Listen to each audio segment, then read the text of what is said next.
Hello architects and welcome back to another RPG Architect tutorial. My name is Bert and today we're going to be adding in some player damage and a game over screen. Now I initially had wanted to do some aggressive enemies, create some aggro and stuff for them, make them attack the player, but to be honest with you I actually ran into a couple of issues on getting it working properly and I am basically out of time this week to get this recorded and out for you guys, so I'm just going to simplify the process. We will come back to that at a later point here, not too far in the future, but we will get back to it. So the basics of this is we're going to give the player some HP through a global variable, and we are going to set it to where when he runs out of said HP, we're going to trigger a game over screen, and we'll add a little bit of flair in the middle of it as well. It will be it won't be that basic, but that is the gist of what we're doing. So to start it off, as I said, we will be creating a global variable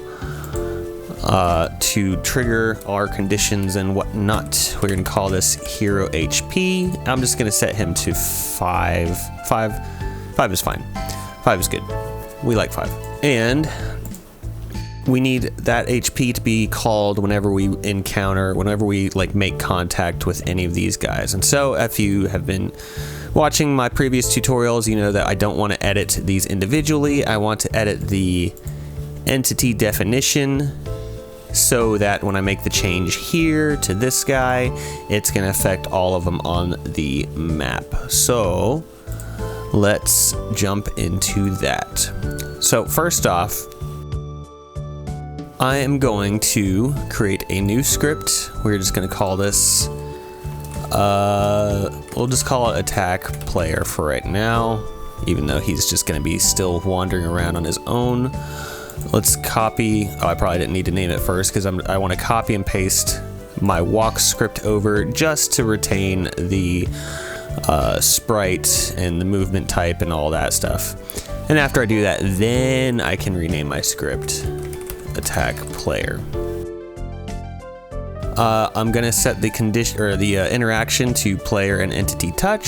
So whenever they touch, it's going to run the script, and our script is going to be a conditional branch with the condition being global variable hero HP. If it is greater than or equal to 1, then do this stuff, and we're gonna copy and paste it. And if it is less than or equal to 0, do this stuff. Technically, you really don't need this. Anything I put in the then on the second conditional, you really could just put in the else of this one above. But I'm doing it this way just for a little bit of visual clarity for you guys, so you can see that if the player has HP, do this. If the player does not have HP, do this. That's my story, and I'm sticking to it. So we'll just start at the top here. If the hero is still alive, if the hero has HP and they touch, then the basic of it, or the core of it, is global variable hero HP minus 1. Okay? Now, if you just left it like this, whenever you touched the entity, your HP would just immediately drop to 0 because of the frame rate. It would just deplete so fast. So we're gonna fix that by adding in some flair. You could just add an await command here, but I think we can do something better. And that better is gonna be, we are going to move the player back. Oops, I'm on the map. I need to be on entity, move entity. We're gonna select party, gonna leave the value of 0 because that is our player. I'm gonna select wait to complete. I'm gonna slide this over. We're going to select step backwards, ignore invalid movement, and we're gonna add one more wait here for some invincibility frames or whatnot. I'll do 300. Actually, that's probably, we'll do 250. Oops, 250. That'd probably be fine. Okay, now we could probably just leave it just at this, but the player will move back at his normal walking pace, and it just doesn't have good game feel like that. You want him to kind of like jolt back So moving back faster than you are moving forward, I think that feels better. So before our move entity, we are going to alter the physics property of our party. You can use, let me slide this over so you can see better. You can use as delta value for this one. We're going to change our X and our Z, 300% should work. You could probably do Y if you want. I don't think it's necessary because I don't need him to be jumping or flying upwards or anything like that. But yeah, so I'm going to click apply, and then I'm going to copy this and I'm going to paste it below the move entity, and I'm going to uncheck delta. So I don't want it to change by 300%. I want to reset it down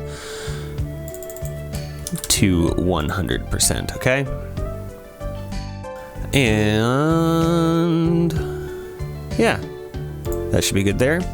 So this is pretty solid right there as is. I'm gonna add in just a smidge more flavor for funsies. So when you touch the enemy, I want to have the screen kind of flash red a little bit to indicate you have been damaged. So to do that, I'm going to jump into animation.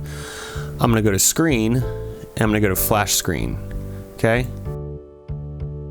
I'm going to change my color to red.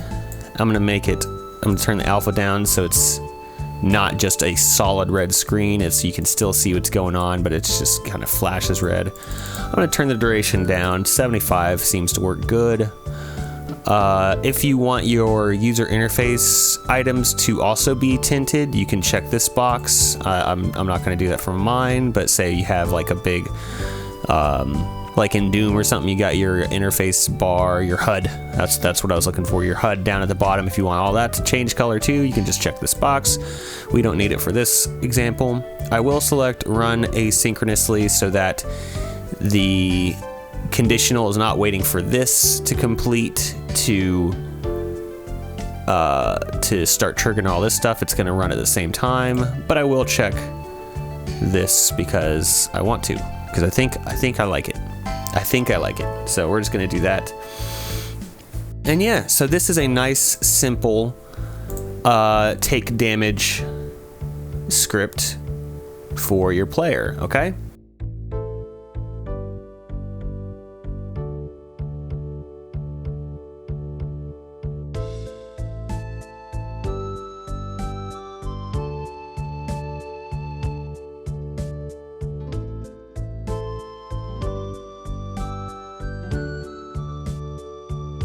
And now the only other thing I want to do here, I can go ahead and minimize that. We are going to, if you remember, we set if the HP is less than or equal to 0, then what we want is down here in scene, not system. You could do reset game, that would just take us back to the top, but we're going to do game over, okay? Now, you might wonder, where do we define the game over screen? Well, that is over here in our database. Down on the left, bottom left side, you have the game over section here. And here we can define what menu we go to, transition effects, whatnot. So I'm just gonna make something real quick. In our user interfaces, we'll just call this game over. And we're going to set this to menu. We're going to just add in a text element, and we'll add in a list element here as well. Text element, we'll just call this header, and then list, we'll call it menu. Our header, we're just going to have it say did, and we'll make it very big, 64, because Nintendo 64, of course. Relative X, we'll do about there-ish, we'll do about here-ish, 45, whatever, yeah. There we go. Let's get even more flair, we'll make it red. Okay, and our menu items, let's add 2, we'll call 1 restart, We'll call one end, okay? And let's position this menu down below. 50, 50, and about there. And let me give myself a cursor. Sorry if I'm going fast on this. You guys have seen me make menus before. I really do like making them though. I don't think I have my little red arrow in here that I've been using, so we're gonna do this color mask. Okay, I'm just gonna get a red color. Our cursor type is gonna be a mask, so it's just gonna be over top of it. Turn my alpha down.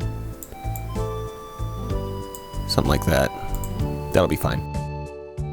Okay, so we have our fun little menu here, very high quality, very professional. Now, if you click restart, execute, we're gonna go to scene, reset game. And if you go to end, execute, we're going to exit, okay? Or you could go to title screen. We don't have a title screen set up. We don't need to do all that, it's fine. So yeah, that's the basic little menu there. And back over here to our game over screen, we select menu, game over. We can put a song in there. Let's just do I have something sad? It's been so long. Let's just do minigame monkey. It is totally just does not fit, but it'll be funny. It's fun. And then you can set up enter and exit transitions. We'll keep fade in and fade out. That's fine. We got all these different options there. It's pretty sweet. But yeah, I think this should do it for us. So make sure I got on my entity def for the lich, attack play, game over, transitions true. Okay, we should be good to go. Let's just check it out, see where I went astray, but I think we're okay. All right, he's running away because he knows. So if I run into him, I get thrown back. I got hit again. That's 2, 3, 4. All right, and now 5. Transition. There we go. I can move my cursor around. You should be able to hear the music. Let me check on my recording. Yep, you should be able to hear that. And if I go to restart, we are back at the start of our game. And now, so yeah, we got it. So let's just take damage again, and I'll show you that the end thing works. 4, 5. Okay, back here. Let's end, and it closes the window. Bam! There we go. Very simple, very basic enemy damage script there, and a game over screen. I think that should do it for me today. Like I said, I will be working on a more aggressive enemy script here for you guys. I'll try to get it out to you as soon as possible, but I hope this will suffice in the meantime. As always, if you enjoyed this video and if you enjoyed the commentary, please like the video, subscribe to our channel if you haven't already. Pick up your copy of RPG Architect over on Steam. We're still in early access, but the time is running out. We are well on our way to version 1.0. If you've enjoyed my commentary and the music that you've heard in this video, please be sure to follow me on patreon.com/bitbybitsound, or you can pick up some of my song packs over on bitbybitsound.itch.io. Alright, that does it for me. As always, you have been amazing, and I have been Bert. I will see you on the next one. Bye-bye.